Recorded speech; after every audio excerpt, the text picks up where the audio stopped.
Okay, my name is Sean Martin with S. Martin Tools.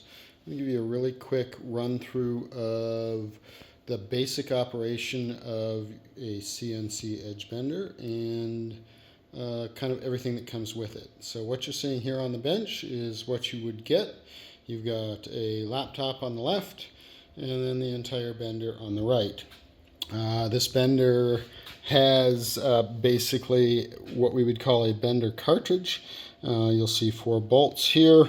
If you were to remove those bolts, you could remove the bender from this box and mount it in any table you like.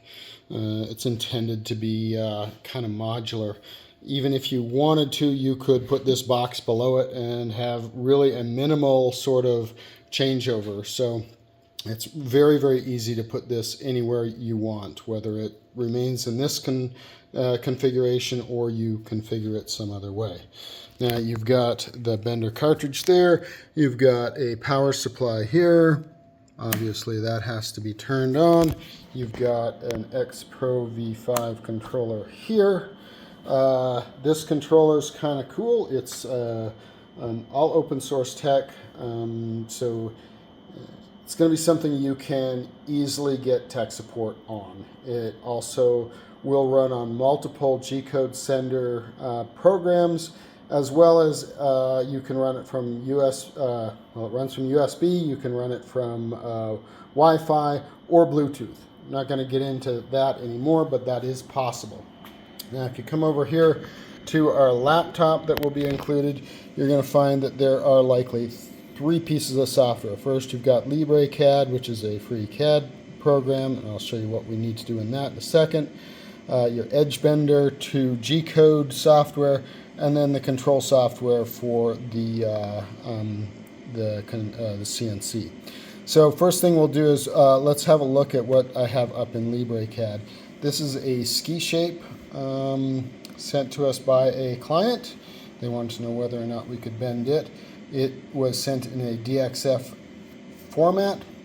It needs to be, you need to supply the software that we use, either a CSV, which is a table of numbers, or a DXF file like this. And what's going to happen is when it processes data for this DXF, it's going to find the lowest point on that shape where I have the mouse, and it's going to march around, find all the circles that are in here and determine their radius and length.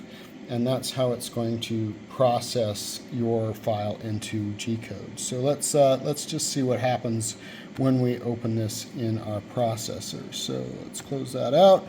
I'll go to Edge Bender G-code. It's going to verify your license. And then you're going to notice you've got a settings tab. Not going to go over that. You've got your calibrations. These are different calibrations you will need to set up when you get your Edge Bender, because it's going to be different for each person. Not going to go over doing that right now. So we're going to browse. We are going to find, I've got a file here, that one we were just looking at, in our documents folder. I'll double click on that. I will click the process button, and you're going to see it's generated a table, and basically this is the radius and the length of each bend that it has found in that drawing. If I click OK, we're going to get an error message pop up, and essentially what's happened is it's detected some radiuses that are outside the calibration values. Essentially, this radius is a little bit too tight for the bender, or tighter than what we've calibrated anyways. And so it's said, nope, can't do that. This is what we can do, or we know we can do. So it's going to substitute those values if I hit confirm. So I'm going to hit confirm. Now it's going to want to save that table of numbers. So I'm just going to type in test, and I'll hit save. File saved, and then it process complete. It's generated our G-code file. So I'll click OK, and we'll run over here and just have a quick look. Why is it not showing up? There it is. So if we look at that test file, it is a CSV. Well, we'll just open it in Excel. So that's going to launch Excel, and you're going to see that exact same table. And it doesn't like me because it's a brand new computer and nothing's signed in. So basically, I would go over all this, what happens with those files in a different video. Then we're going to look at our G-code file. This is a very standard G-code. You're going to see there's a header at the top, a bunch of XY moves, and then at the bottom, you'll find a footer. So all that looks pretty normal. We'll close that out. I'm going to close out the processing software here, and we're going to go to CNC.js. Okay, so this is your communication port over here. If it says nothing, where it says COM3, you want to hit refresh. Obviously, you want to make sure you're connected with a USB cable. Everything is turned on. If your connections aren't right, you're not going to find something. Just as far as navigating this screen, up at the top right, you've got a reset button, and you've got a console down at the right. So I'm going to click on the reset button. You will see some things happen there. We're communicating, that's what it's telling us. Then I'm going to hit this unlock button. But basically, as long as you can hover over these these plus and minuses, you're communicating with this controller. All right, so before we do anything, particularly when you first get your controller, you want to double check that your limit switches are working, because there's a tremendous amount of torque on all of these in order to generate these bends, and those limit switches are vital to not damaging the machine. So I'm going to go in here and push this, and we should see something happen on the console. Yep. So I'm going to go back up.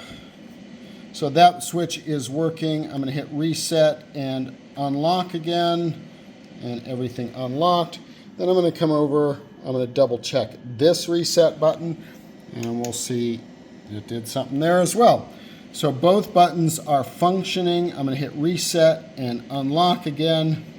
Last thing I'm going to do is hit this homing button.